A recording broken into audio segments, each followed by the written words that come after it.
So yun nga for today's video natin, bad mood tayo ngayon mga idol.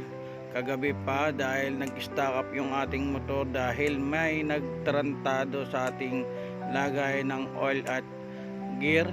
At yan na makikita nyo nga, nilagay ng kung sino ang tarantado at demonyong gagong gumawa nyan. Nilagyan ng tornilyo at buti na lang hindi nasira yung ating mga gear guys.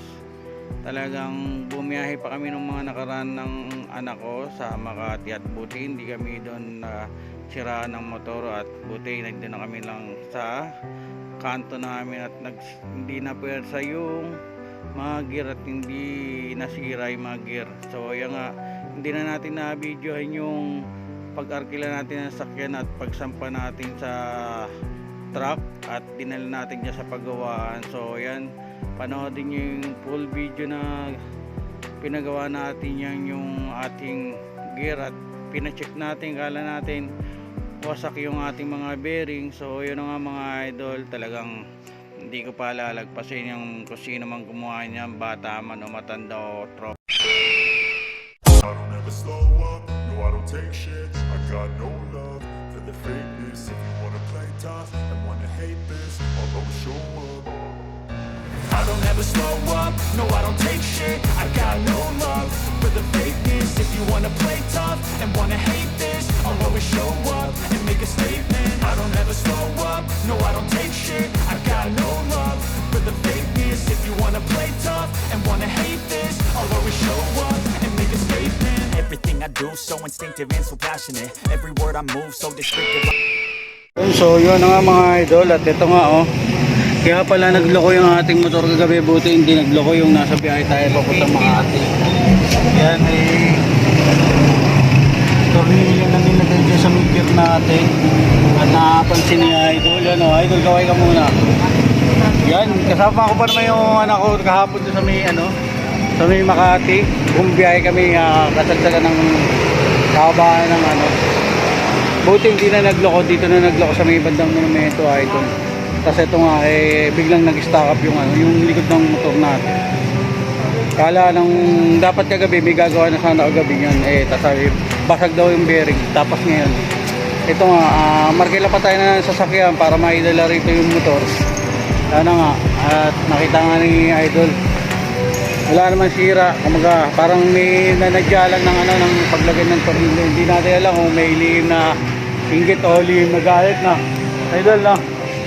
So yun na nga, eto medyo ikakabit na ni idol at papalitan na natin ng ano papalitan natin dyan idol? Brake shoe, yan.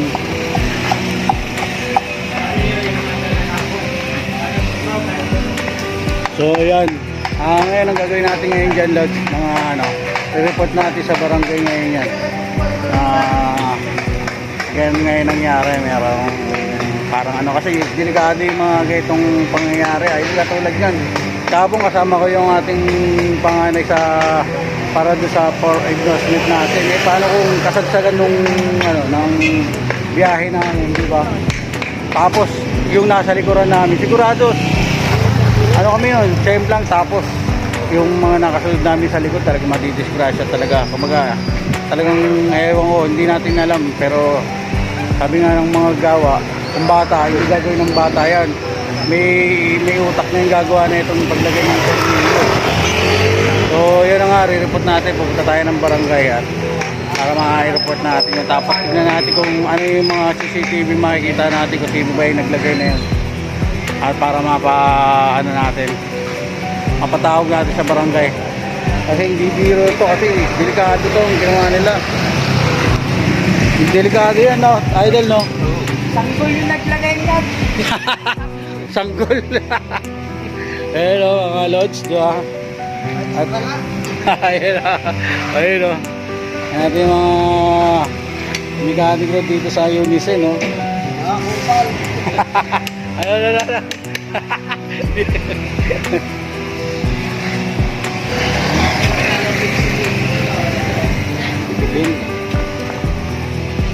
So yun nga mga idol, medyo kahit pa paano hindi naman nabasag yung idol. Ano yung mga yung butay walang tama, yung mga yung mga gear, yung mga yan o yung Kasi hindi ko, kasi buti ka mo, nakauwi na kami dito ng anak ko at medyo maniningin na lang tayo kahapon. Pagparada ko, okay ba?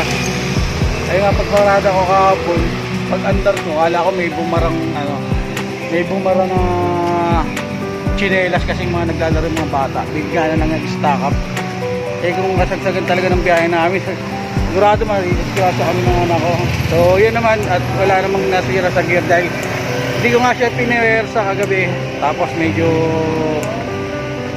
pagpirit ko ng tinuloy na akong konti, yun nga, nag-lock na nga. Kala ko nga basag yung bearing kasi sa sobrang lalaki namin ng anak ko, ayun ang pagkakalam namin. At yung tumingin ng mechanic kagabi, yun na nga, medyo parang pinagya talaga yung paglagay noon, guys. Ayun na nga, sinabi na nga ng isang mekaniko, sanggol daw naglagay, sanggol. Pero sanggol na, sanggulang pala yun. Damulag na, yun. I-report natin sa barangay, papakita natin kung ano yung mga, pwede natin gawin doon. At tapos tignan natin mga CCTV na kung sino ba yung naglagay. So yun na nga, update ko kayo kung ano ba mangyayari ka. Supportan tunay, guys. Mga idol, at okay na, nagawa na. Yan, salamat sa mekanikaw na ating itangkad. At ito nga pala mga lods, pakita ko lang, pinalagyan na natin ng ng pinaka-lock. Ito. Yan. Yan. At ito yung sa kabila, pinalagyan na rin natin. Yan o. Nilagyan na natin ng kalang. Okay, testing na nitang cut. Okay na nga. So yun na nga, pinalagyan na natin ng lang kasi mga mamaya lagyan pa ng mga buhangin at makina na masira. So yun na nga mga lods, sa mga hindi pa naka-update at yan, abangan nyo na lang kung ano pangyayari. Kung meron pa tayong matutuklasan na pangyayari na ginawa nilang katarantaduhan na sobrang pagkainggit at sobrang sikreto siguro yun ang galit, hindi natin alam kung bakit mga lods, syempre, di ba?